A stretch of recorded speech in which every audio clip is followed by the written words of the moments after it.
Hello students, आज हम पढ़ेंगे कक्षा 5 का विषय हिंदी व्याकरण, जिसमें आज हमारा लेक्चर 16 है और लेक्चर 15 में हमने पार्ट 5 संज्ञा को पढ़ा और समझा था। आज हम पार्ट 5 का अभ्यास करेंगे। तो चलिए शुरू करते हैं। पहला है निम्नलिखित प्रश्नों के उत्तर लिखो। यहाँ पे कुछ प्रश्न दिए हुए हैं जिनका उत्तर हमें लिखना है। तो ये हमारा कॉपी वर्क है। तो चलिए इसे कॉपी में कैसे लिखेंगे देखते हैं। सबसे पहले पार्ट कौन सा है? तो 5 है। फिर पार्ट का नाम लिखेंगे संज्ञा। निम्नलिखित प्रश्नों के उत्तर लिखो। इसके बाद से हम अपना प्रश्न उत्तर लिखेंगे। तो क प्रश्न है, संज्ञा किसे कहते हैं? उत्तर है, जिन शब्दों से किसी स्थान, प्राणी, वस्तु एवं भाव का बोध होता है उन्हें संज्ञा कहते हैं।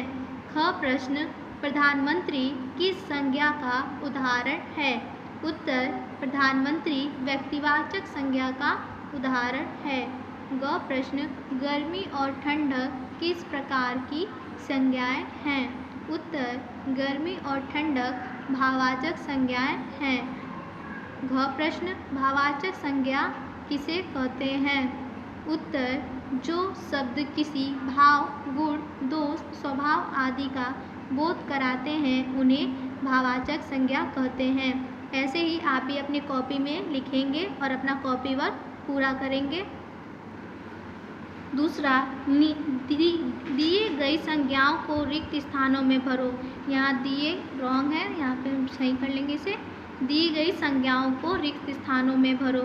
यहाँ पे कुछ संज्ञा शब्द दिए हुए हैं जिनके सहायता से हमें अपने रिक्त स्थान को भरना है। तो चलिए देखते हैं क्या क्या है संज्ञा शब्द। वाराणसी, जवाहरलाल नेहरू, मिठास, हिंदी। क डैश कांग्रेस के प्रमुख नेता थे। तो कौन थे? जवाहरलाल नेहरू लिख लेंगे।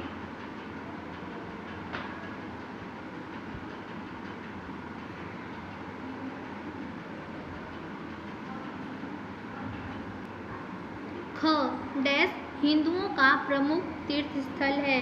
तो अभी हमने वाराणसी पढ़ा था, यहाँ हो जाएगा वाराणसी। वाराणसी हिंदुओं का प्रमुख तीर्थ स्थल है।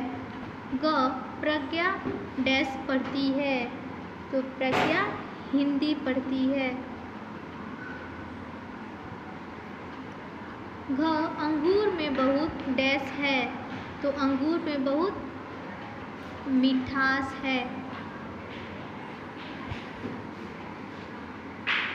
तीसरा, उपयुक्त विकल्प पर सही का निशान लगाओ। आप देख सकते हैं यहाँ पे विकल्प दिए हुए हैं, तो सही विकल्प पर हमें सही का निशान लगाना है। तो क बुढ़ापा भाववाचक संज्ञा शब्द किससे बना है? तो जातिवाचक संज्ञा विशेषण। तो यहाँ पे हमारा हो जाएगा जातिवाचक संज्ञा। तो सही का निशान लगा देंगे। ख गर्मी कौन सी संज्ञा है? जातिवाचक भाववाचक। तो गर्मी भाववाचक संज्ञा है, तो भाववाचक पे सही का निशान लगाएंगे। ग संपूर्ण जाति को प्रकट करने वाला शब्द कौन सी संज्ञा कहलाता है?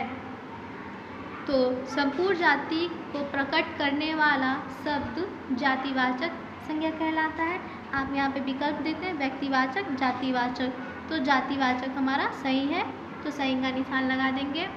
घ सर्वनाम शब्द से कौन सा भाववाचक संज्ञा शब्द नहीं बना है?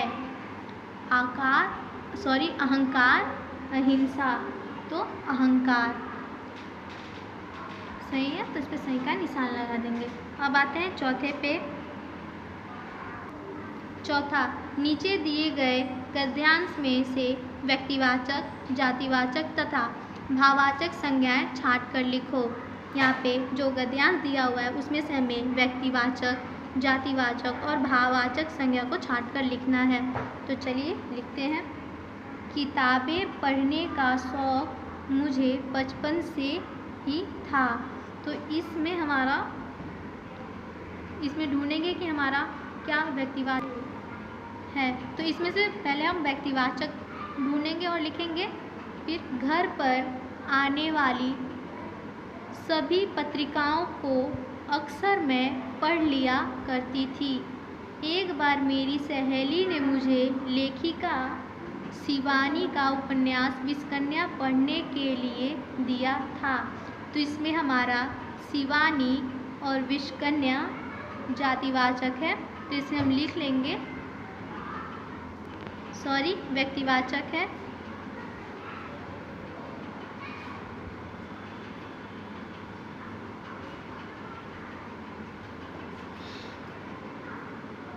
कठिन हिंदी शब्दों के प्रयोग के कारण मैं उसे पढ़ नहीं पाई।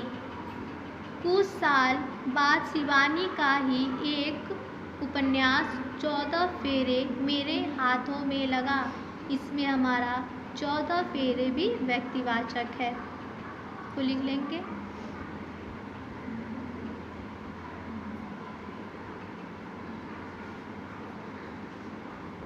दो तीन पृष्ठों में अटकने के बाद मैं द्रुत वेग से पूरे उपन्यास को पढ़ गई।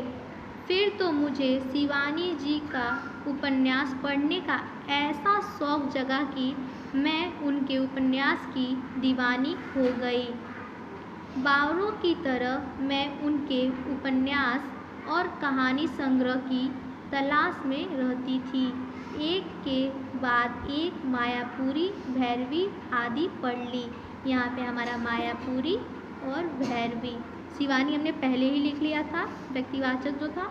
अब हम लिखेंगे मायापुरी और भैरवी।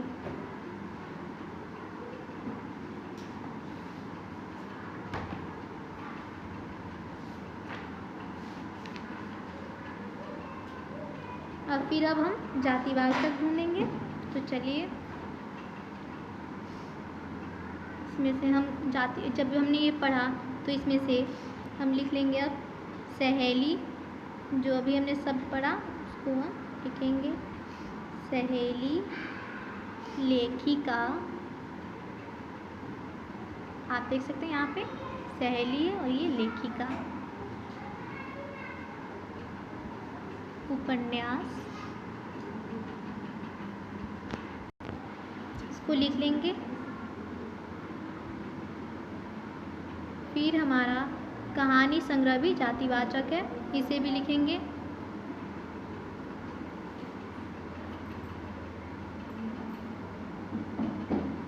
अब भाववाचक, तो भाववाचक में हमारा बचपन,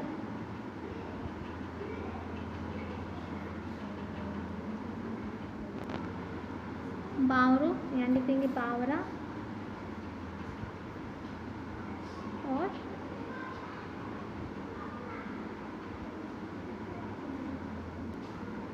तलाश। अब आते हैं 5वें पे, दिए गए शब्दों से भाववाचक संज्ञाएं बनाओ। यहाँ पे शब्द दिए हुए जिनको हमें भाववाचक संज्ञा बनाना है। तो भला है तो ये इसका भाववाचक हो जाएगा भलाई। खट्टा का खटास, अच्छा का अच्छाई,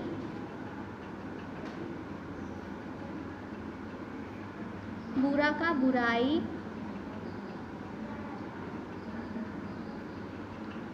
गरम का गर्मी, शत्रु का शत्रुता, लंबा का लंबाई, चतुर का चतुरता। 6वें पे आते हैं, नीचे दी गई भाववाचक संज्ञाएं किस प्रकार के शब्दों से बनी है। यहाँ पे भाववाचक संज्ञा है किस प्रकार के शब्दों से बनी है वो हमें लिखना है। तो चतुरता चतुर से,